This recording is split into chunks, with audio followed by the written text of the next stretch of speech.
Well, good evening. We're glad to be together again tonight to worship our God. If you're visiting with us tonight, the service may seem a little bit strange and different in that it'll consist primarily in this period of what is normally the preaching of the gospel. We'll be talking about the spreading of the gospel and the spreading of God's word as a consequence, a result of a trip that I was blessed to take to Africa just recently.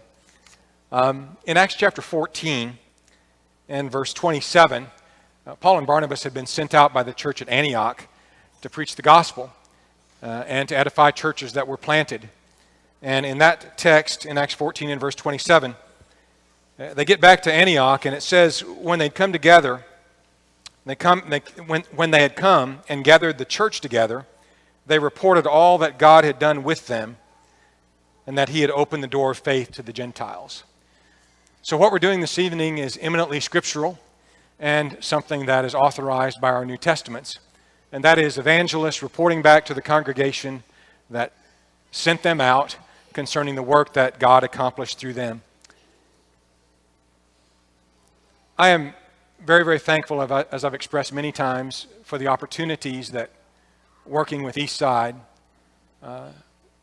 affords me to do even more work in the kingdom than I otherwise would be able. I'm very, very thankful to you individually and collectively for being willing to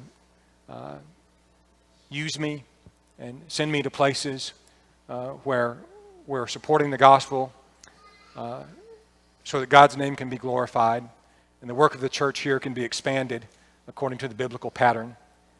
We're just so blessed, brethren, in so many ways.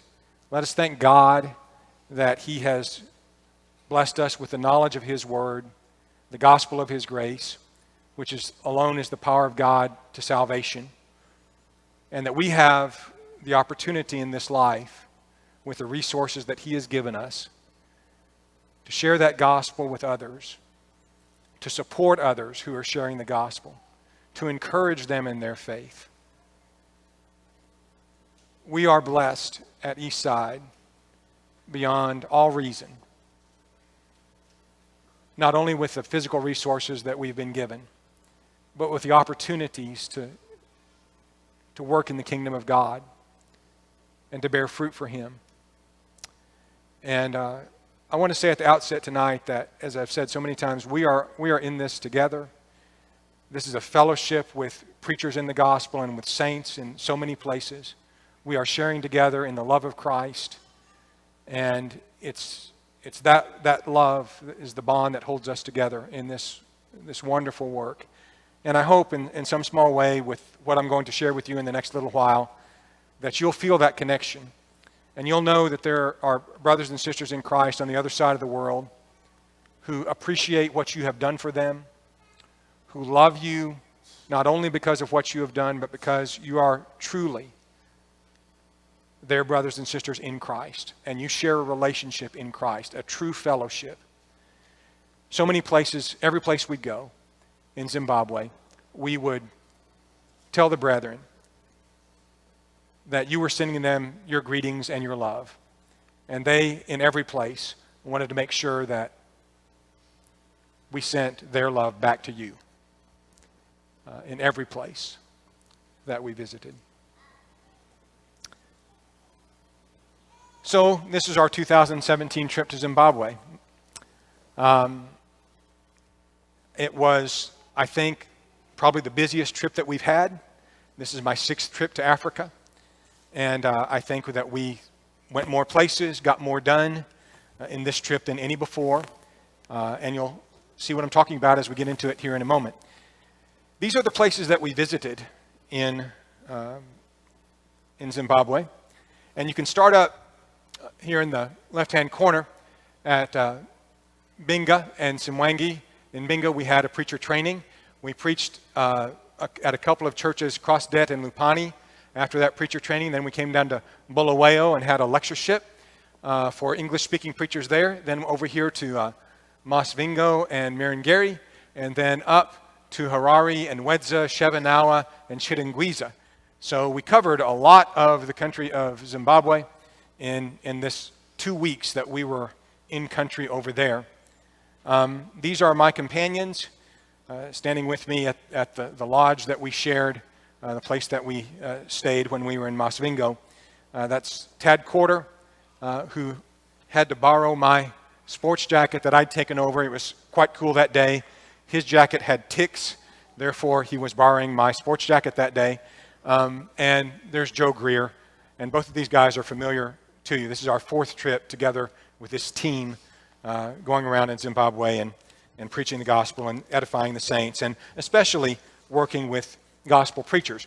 Our theory is, our vision in Zimbabwe is this, that if we can go and gather a bunch of the native preachers together and teach them principles of truth or encourage them in some way or other, they're much better equipped to go out into the villages and actually do the teaching to their neighbors than we are. So if we can teach the preachers, or at least encourage them in some way and elevate their understanding of the Word of God, then they can take that out. It's a much more effective and fruitful way. So over the last, this is our 4th year of doing this, myself and Tad and Joe have tried to do what we call preacher training classes for the native preachers. And in this way, we feel like our work is really multiplied.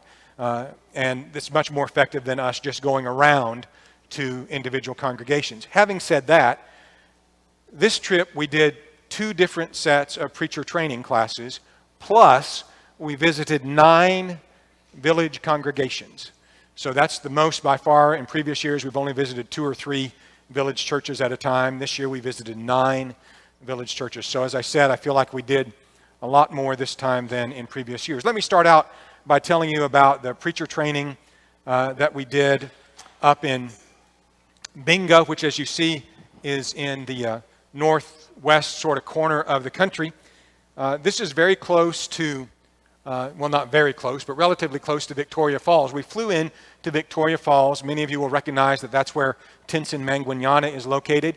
Tinson was one of the preachers that met us at the airport there.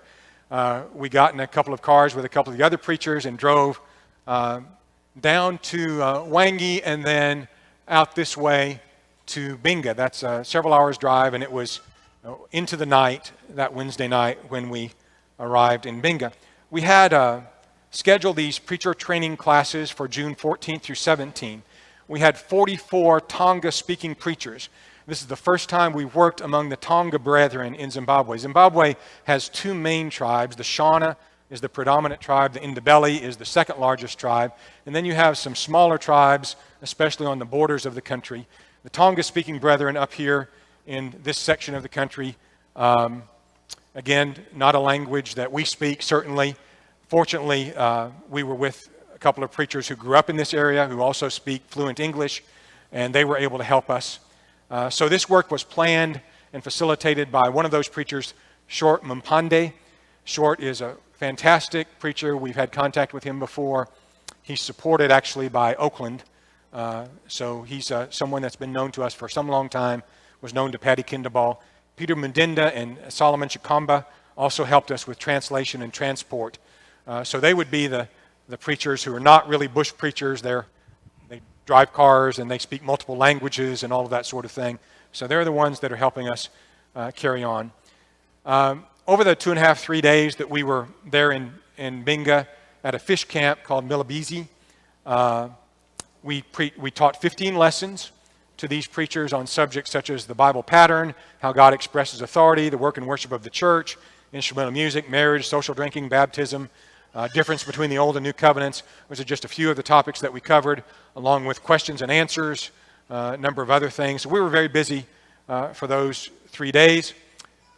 Short, we had sent all of our lessons over to Short about a month ahead of time. He had translated all of them into Tonga in that month period, over 15 very long lessons, and run copies of that off. And then so we had physical copies of our lessons to hand to every one of the 44 preachers. So they can take all of that back to the villages, and they've got the material and can preach these lessons. We felt like that was a very effective way. Short just did an outstanding job of taking care of all of that. Lots and lots of work involved. So the classes are held in this lodge on the banks of the Zambezi River, which you may have seen the movies with all the crocodiles and the hippos and all of that. Great little old lodge. It's run down quite a bit since sort of the things there have gone into disrepair over the last 2 or 3 decades. But the men didn't sleep with us at the lodge. They slept at a nearby fish camp, basically in a one-room block room. A bunch of them, all 44 of them, piled in on mattresses and stuff together. That's where they slept in a very uncomfortable setting, but something that they tolerated well. This is Short and his beautiful family. Short actually lives in Wangi, and this is his little house there. That's not his car, that's Solomon's car next to him, but that's his wife, Joyce. I told Joyce that was my mother's middle name, and she says, "Oh, I'm your mama." So she's a sweet lady, and she went out with us to the camp, and she and some of the other wives of the men cooked for the 44 native preachers who'd come. So she was a big help as well along the way. So here we are, we're teaching classes at Milabisi. You see the gathering there. It's a relatively nice setup. Short is translating for me here in one of our sessions. This is really it's not inside, it's an open air pavilion. Essentially is where we're having these classes. Fortunately, the weather was nice enough there that we could do that. Mosquitoes were a little bit of a problem, but other than that, we survived just fine. It was a beautiful place, and we so enjoyed being with these brethren. At lunchtime, we went back over to the fish camp and had lunch with them, which was basically chicken and sadza, their native food. And we always enjoy doing that. You see one of the ladies there dishing up the sadza. They have these big plates. Sadza, I think most all of you know, as we've reported over the years, is basically just ground up corn, ground up very fine. It's a little bit like grits, only not as good. It kind of is like sticky mashed potatoes as you try to eat it. But it's their staple food, and they love to have it. So they're eating that at the fish camp there. This is the Zambezi River. This literally is taken from where we were staying. Just a beautiful river. In the distance, you see across the border of Zimbabwe over to Zambia, to get a little bit of the geography here. We did not see any crocodiles and hippos because we didn't get out on the water. The man who ran the lodge assured us that there were plenty of them in the area. I was kind of glad we didn't see them. So here's the group gathered for a picture. A lot of bright young men here. We could tell by the questions that were asked, by the attention that was given to the lessons, a lot of sincere and dedicated Bible students. We feel really good about the work that was done here and the Bible study that was done with these men. I know you can't pick me out in that picture anywhere. Besides the ginormous size of my head and the color of my skin, there's nothing that would give that away.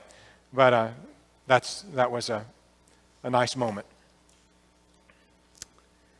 After we finished with the preacher training on that Saturday, we sort of had Saturday afternoon free. So we went out to the closest congregation in the area. This is at Simwangi. It's about 10 miles from where the preacher classes were held. This is the home area of Short. So this is why he was able to arrange this in this area and get all of these men to come to these classes and all of this. But that's their church building where the Simwangi church meets. And we met there and preached some that afternoon. You just see a few gathering there, but there was a pretty good crowd that afternoon. Here's Tad preaching and Short translating for him. We had a good afternoon there with the brethren. I didn't have Eden to hold, so I had a substitute to hold during the services. This little boy just came up to me and decided to sit in my lap as we were listening to Tad. Wonderful afternoon there. There's the church. We went back there Sunday morning and worshiped with this group and preached again there. They were very loving and very attentive. And there you see Short on the left-hand side of the picture, smiling with this, which is kind of his congregation from back home, so to speak. Short took us over to the little village that really is where these people come from that meet in this congregation. And this is his home village. This is his mother, her hut in the village. This is where she lives. He has a brother and his brother's family that still live here as well. So he took us around and showed us that. A lot of interesting things I could show you in the village, but that's not really what we're here to see. I might do a slideshow later on at the house if some of you want to come over and see that. But it was a good few days. So we were there at Binga, and Milibisi and preaching at Simwangi. And then Sunday morning after services there at Simwangi, we got in Solomon's vehicle and drove down to Cross Det. You see the distance there. This is some 3 or 4 hours drive over the roads that you have in Zimbabwe. So we go to Cross Det for a sort of a Sunday afternoon. I think that the church was meeting at 2:30 or 3 just to accommodate us. And the thing about Cross Det, and Andrew was there last year, it's a relatively new congregation. I think it's only been there about 3 or 4 years. And Tinson Mangwanyana has had a big hand in starting this work. You'll see it mentioned in some of his reports. You see it's fairly close to Vic Falls there on the map where Tinson is. And so he's gone down and had a big hand in starting this work. Here we are on the road. We stopped at a station to get petrol and also our lunch. And there you see the guys in order. This is Solomon, who is going to be our driver for about a week. And this is Peter, that's Short, and that's, of course, Joe. So we go down, and the church at Cross Det meets in a school. And this is a good crowd. It's, as I say, for a fairly new church, they've had a number of conversions. There's really a lot of interest going on there. The very afternoon we were there, the men were going to have a business meeting afterwards to talk about maybe getting a plot of ground to actually have a building on, a place where the church can meet that's their own. Somebody was donating that, I think, if I understood what Tinson was saying. So it was an exciting day for them.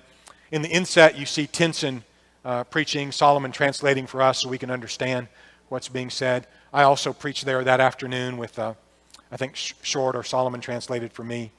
So we had a good afternoon. And then we went from there to a roadside lodge for the night. The next day we went out on Monday to Lupani. It was highway part of the way, and then we got off the highway and got on a dirt road. And then the dirt road turned into a cattle trail, and then that sort of disappeared after a while as well. So you're out really in the middle of nowhere. Lupani, there's a city there, but the churches, there are about 4 or 5 surrounding Lupani in these very rural areas, 4 or 5 small churches. And Solomon Chikamba is working with these churches in Lupani.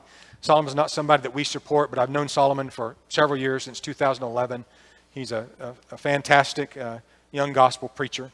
So he's taking us out to Lupani to get to know this area. So here we are. Solomon's transported us. He's translating for us. And you see the group. They don't even have a place to meet. They meet under trees here. The ladies, as usual, sit on the ground. There are a few benches for the men to sit on. That's very normal in Zimbabwean culture. So I'm preaching. Solomon's translating in the lower picture. And you see the church sort of gathered there. The brethren need more songbooks. They just have a handful of songbooks. They need less cowbell. As we're preaching and having the service, literally a whole herd of cows come by in the background while Tad's trying to preach. And half of them have cowbells on. I don't know why. So you hear this clang, clang, clanging as the service is going on. So like I say, more songbooks, less cowbell is what's needed there. But it was a wonderful afternoon. The brethren there have other needs as well that they expressed to us, and I'll be talking about some of that at the end of the lesson. So great day at Lupani that afternoon. Then we drive down to Bulawayo and get there about sunset, where we're going to spend a couple of nights in a lodge. Bulawayo is the second largest city in Zimbabwe. It's where Patty and Sandy Kindabal were located when they were in Zimbabwe. One of the only 2 English-speaking churches in the whole country is in Bulawayo, and this is sort of where a lot of English-speaking preachers visit. And we use their building on Tuesday then for a lectureship for English-speaking preachers in the area. Joe, Tad, and I just sort of did a mini lectureship. I did my material on Revelation, my short go-through of the book of Revelation, and Joe and Tad each had a sort of a mini-series that they did as well. We had 20 to 25 preachers from the general region come and enjoy the study with us that day, a very thorough, long day of Bible study and teaching with some very, very capable men. We were trying to challenge them on that day with some of more deep studies than what we might normally do with the native preachers. But these were some of the more capable men in all of Zimbabwe and good Bible students. 4 of them I'd like to point out to you. Up in the left here is Mountain Brewer is his name. He worked closely with Patty when Patty was in this area. He preaches at another congregation in Bulawayo. The next fellow down here is one that some of you might recognize, Pick in Coma. And Pick is a friend of some of yours on Facebook. Pick lives in Gwanda, and he is Big Boy Dubé's right-hand man. Big Boy does a huge work down in Gwanda among dozens and dozens of churches in that area.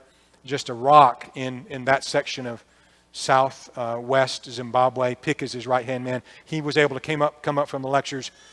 Big Boy couldn't come because he was busy with David Maxson, who had traveled down to that area. Down here is Stanley Satole. Stanley is my oldest friend in Zimbabwe. He's the first Zimbabwe preacher that I met when I went to Zimbabwe in 2011. He's the first preacher to translate for me in Zimbabwe. He's the fellow that I say he has a voice like James Earl Jones. And he's just got a beautiful, lovely voice and a beautiful, lovely heart. He works also at one of the congregations in Bulawayo. The other fella that I want to mention, and you may remember him from last year's report, that is Austin Impala. And the thing about Austin's a single man. He's a preacher. He preaches over at a town called Plumtree, which is on the far western border of Zimbabwe. And the thing that's unique about him is he's the only man in the congregation with which he labors. And he is the preacher. The rest of that congregation is all ladies. And he's sort of holding the fort down, doing a very good job there. We were able to find a little bit of support for Austin last year. A congregation is helping him a little bit there. So hopefully he has enough to continue in that important work. Plumtree is an important city. It's a border town and important place. So these are 4 of the guys that attended our lectures. From Bulawayo, then, on Wednesday, Solomon took us over, Joe, Tad, and I, to Masvingo.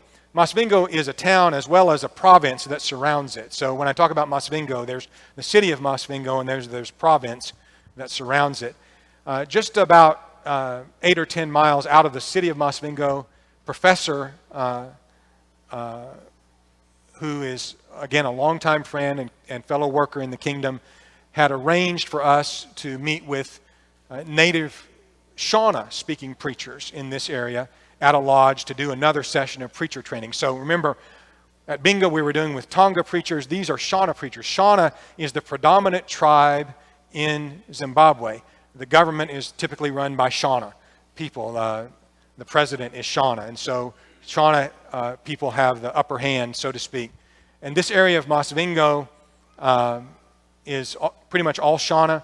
Professor, who normally preaches in English at Hillside, he is from Masvingo, and his heart is to evangelize Masvingo. So he had arranged to get all these native preachers from this area, most of whom who did not speak English, get them together again for us to help them develop as preachers.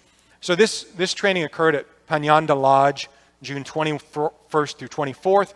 There were 33 Shona-speaking preachers, most of whom not fluent in English. And Masvingo has few experienced preachers in the province. There are several, but a lot of these men were fairly new young preachers. So again, this work was facilitated by Professor Mashoko. He did some translating for us, as well as Solomon Chikamba, who was our driver as well. Solomon did a lot of double duty the first 8 or 10 days of the trip. Trimore and Shepherd also assisted in the translation.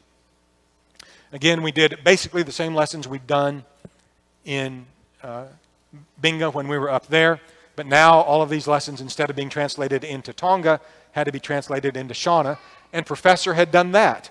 And Professor, I'll just have to say, outdid himself. Not only did he translate it all into Shona, but he took it into Bulawayo and had it all printed up in a nice, neat little booklet, kind of like the ones we do here for our summer series. And it was really sharp that we handed out to the guys. Again, the classes were held there at this lodge, which happened, we didn't know it, and Professor didn't know it when he made the reservations. It was adjacent to a wild game park. And so literally we came out of one of our sessions and looked out in the field, and a giraffe had come up to the salt lick.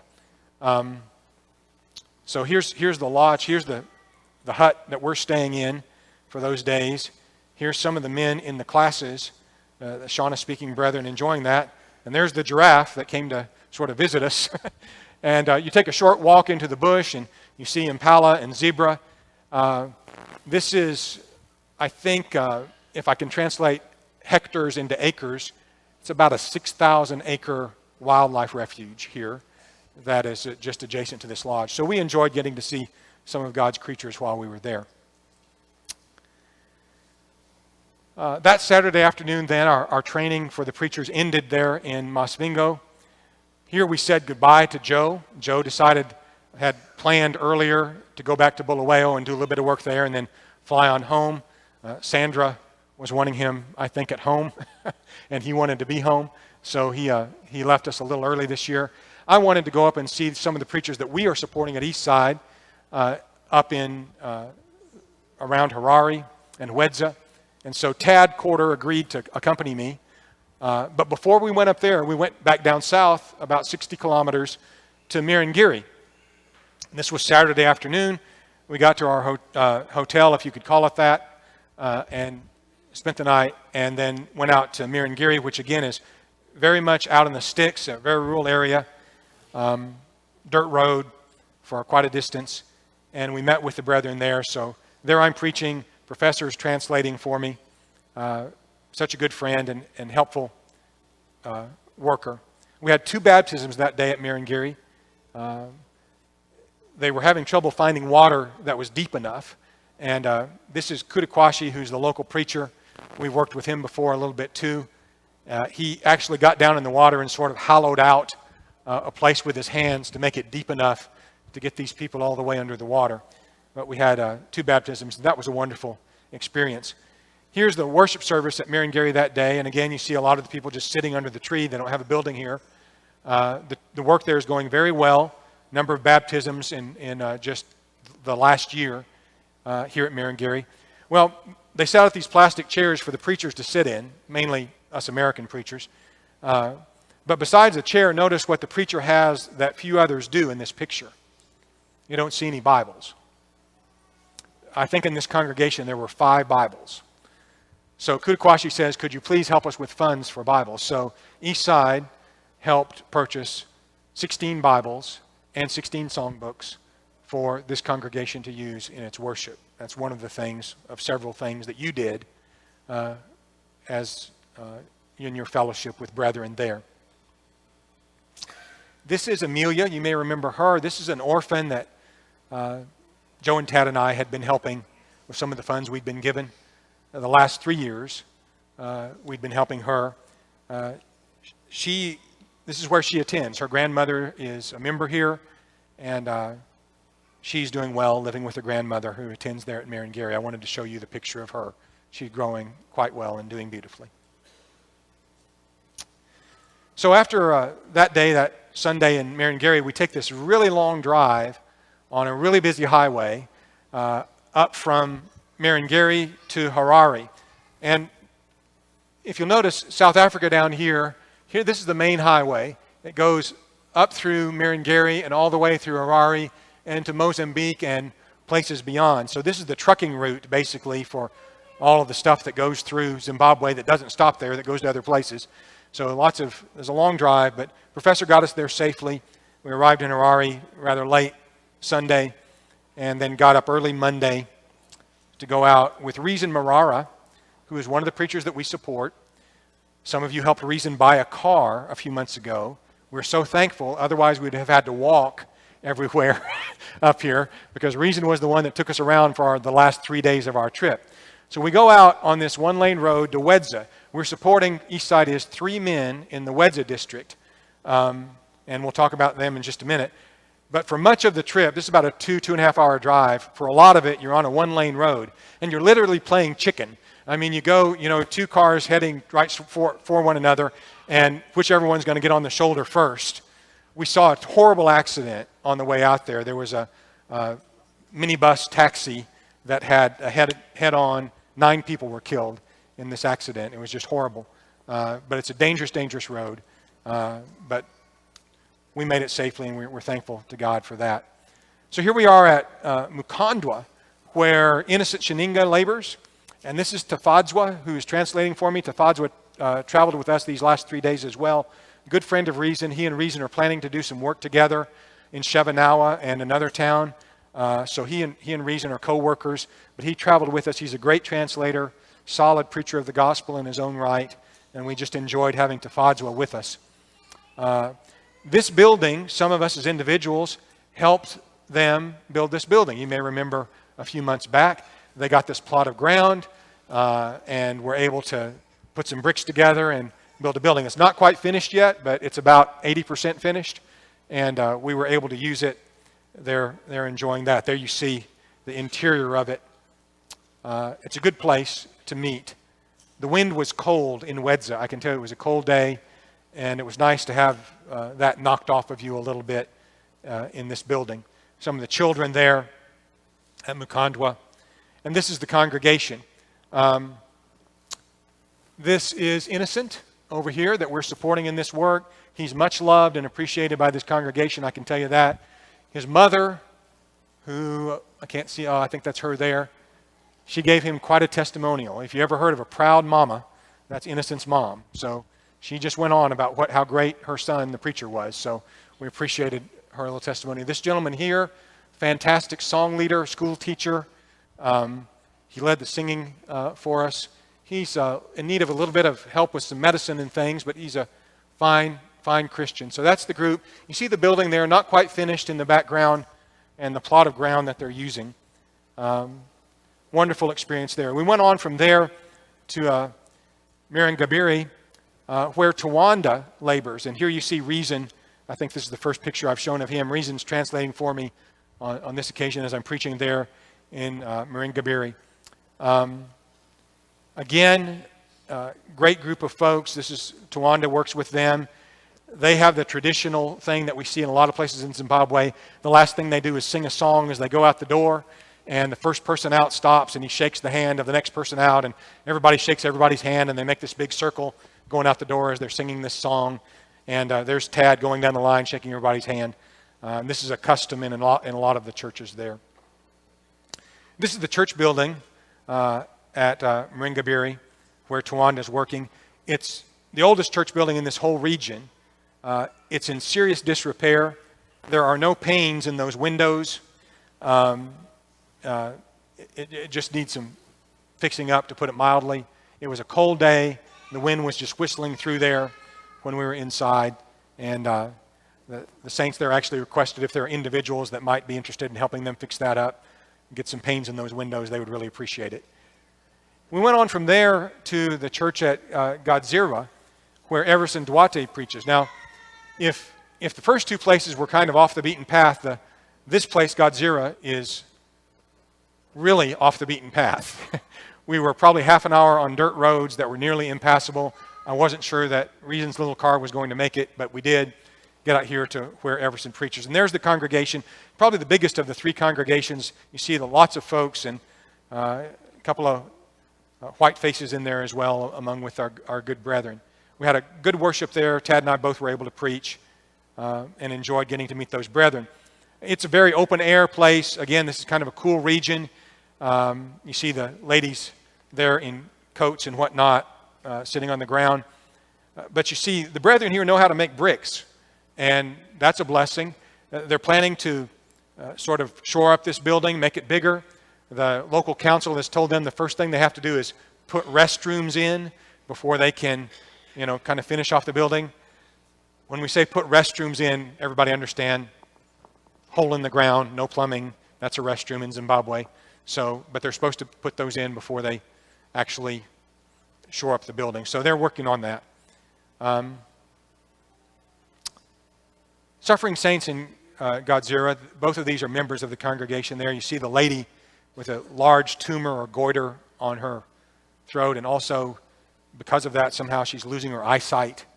Obviously needs serious medical attention. The gentleman without a leg is in need of some new crutches, and those are the kinds of things you see all over the country, people in need. But of course, these are saints. These are our brethren who have special needs that way. So here are the three preachers, and this is the house that Everson lives in. A nice house for the area. It's not big enough for his family. He has several children. He needs to add on to that. So here are the 3 guys that we support in Wedza. They're just doing super work. They want to expand their work beyond just the area where they are over the entire district. They have contacts in other areas that it's difficult for them to get to on a regular basis, but they're really hardworking, and you could tell by those churches and the enthusiasm of those churches that they've just done awesome work. So after our day out at Wedza, we go back late into Harare, spend the night there. Next morning, Reason comes and he takes us out of Harare along this highway to this river, and that's where Shevanawa meets, this country church that Reason is working with. And so here is the group at Shevanawa. Wonderful group. We were privileged to be with them. They worshiped so enthusiastically and listened so carefully to the sermons. Tad and I were with them for a couple of hours. Very loving and giving group, expressing again their thanks and love to all of you. Here are some of the faces in the church at Shevanawa. And this sort of gives you the human element of, it's a congregation of God's people who love God, who love one another, who love you as you love them, and with whom one day we hope to spend eternity. So that's the beauty of the fellowship that we have.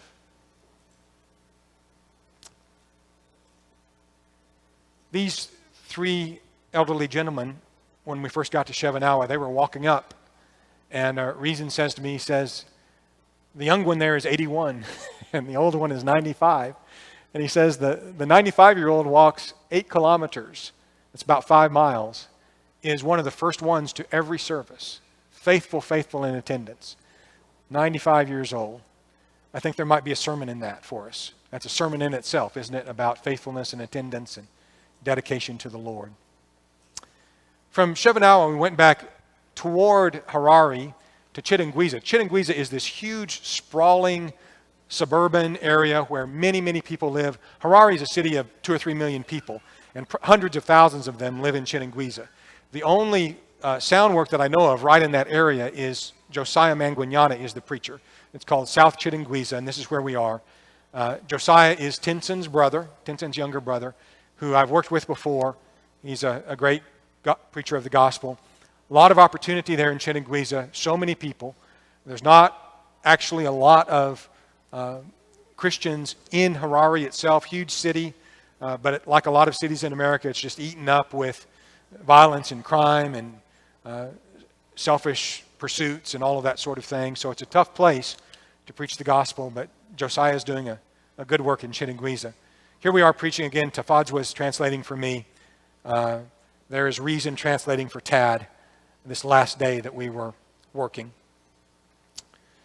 So just quickly, and you've paid such good attention, I've tried to keep this short. There's a lot more that could have been said. There are several things I want to go over just quickly with you, if you can give me your attention for just a couple more minutes. Some of the highlights of our trip, from my standpoint, I was able to see all of the men that we are supporting from Eastside in Zimbabwe. Eastside supports, I think most of you know, about 25 gospel preachers all over the world.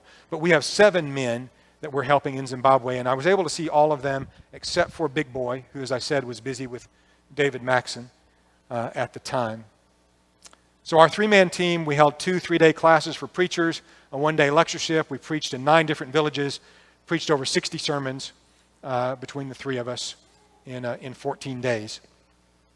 We traveled about 1,200 miles by car, at least that far, on some not very good roads. We met about 70 preachers that we had not met before. We've done a lot of work in Zimbabwe. We've met a lot of preachers. We purposely tried to get with men that we had never met before this time. The training up with the Tonga preachers, the training in Masvingo, where that had never been done before. So we met a lot of preachers and tried to help a lot of preachers that we'd not had access to before on this trip. And we're able to do that. We're thankful to God for that blessing. The Short and Professor just did an amazing job getting those guys to us so that we could have those training classes. Again, we witnessed 2 baptisms. We had several discussions with numerous Christians about spiritual and physical needs, and just a lot of expressions of thanksgiving for the support. Eastside sent a lot of drought relief over there to a lot of these brethren. They appreciate that. They appreciate every bit of help. They know what you've done for them. They know you've sacrificed for them. They love you so much for it. A lot of them owe their very well-being to your goodness and your kindness that you've expressed because of the love of Christ. And so that's just all Christ's love working in us, and we appreciate what Jesus has done for us. A lot of you gave me individually funds to take over to be used. Here's how some of that was used. $200 for a bicycle for a disabled boy to travel to school. This was suggested actually by Sandy Kindlebaugh, who knew of this young man, and we happened to be in touch with a preacher who could take care of that, so we took care of that while we were there. $500 for relief for 15 families. You know, they had a lot of rain this year, and so the crops grew in most places, but some places they had too much rain. There was flooding in a couple of places. There were 15 families in the area of Chilocho that got wiped out. They are now basically living in refugee-type camps. We gave Solomon, who works in Chilocho, $500 for them to have food and have their needs taken care of at least for some time, maybe until they can get on their feet, but probably they'll be in need. We gave $150 for songbooks for the 4 congregations in Lupani where they had cowbell but no songbooks. So Solomon was taking care of that. $320 for Bibles at Mirangiri. That was taken care of. $250 for medical help. Tafadzwa, who was translating for me, his wife had to go to the hospital while we were there. Residual pain from having a baby recently, and so that was taken care of. $250 for Bibles in Godzilla, where Everson preaches. Tad also supplied another $150 for that, so the brethren where Everson are now have adequate Bibles. $300 for a printer for Josiah. Again, he's the preacher in Chiringuiza, has a lot of access to a lot of people. He can print materials, hand those out, so we thought a printer would be a great investment for him.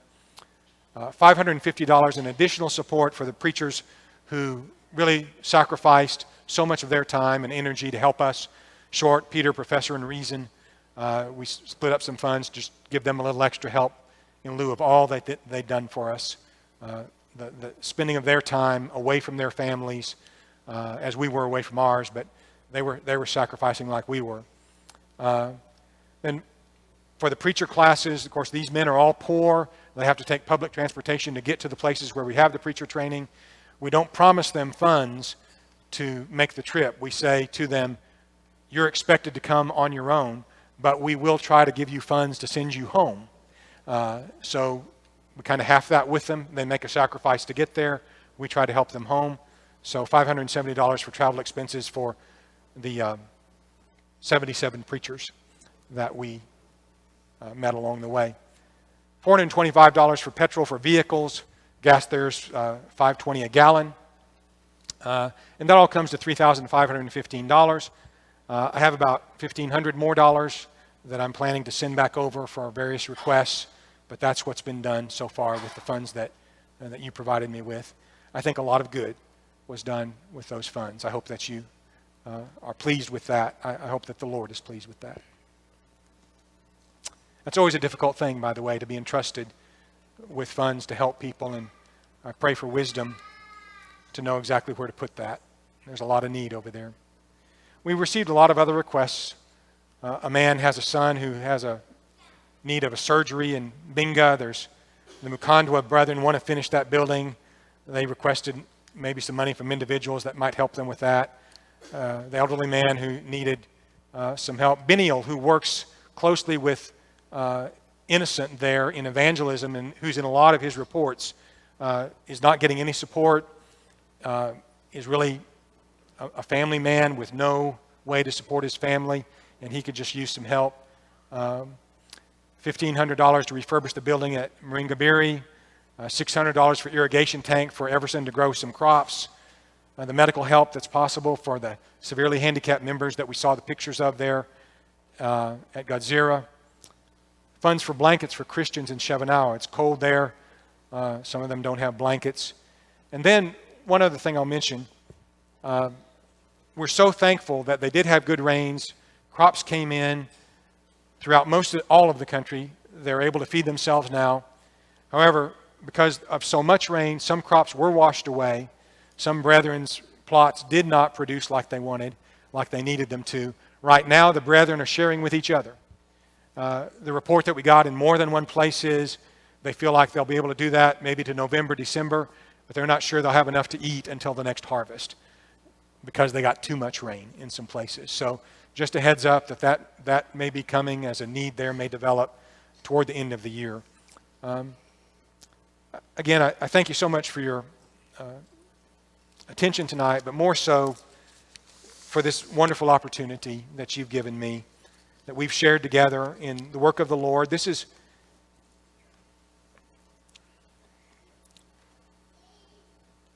why Jesus died, so that we may have a fellowship in His family through His blood and show His love to one another. He loved us so that we learn how to love each other. And we have a lot of great expressions of love for one another here at Eastside, but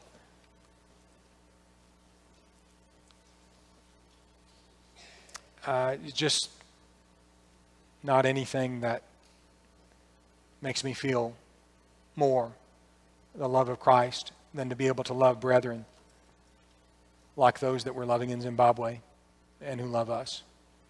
And it's all because of Jesus. So give Him the glory and give Him the thanks for these wonderful opportunities that we have together in Christ. We're going to sing a song, Jesus, Let Us Come to Know You.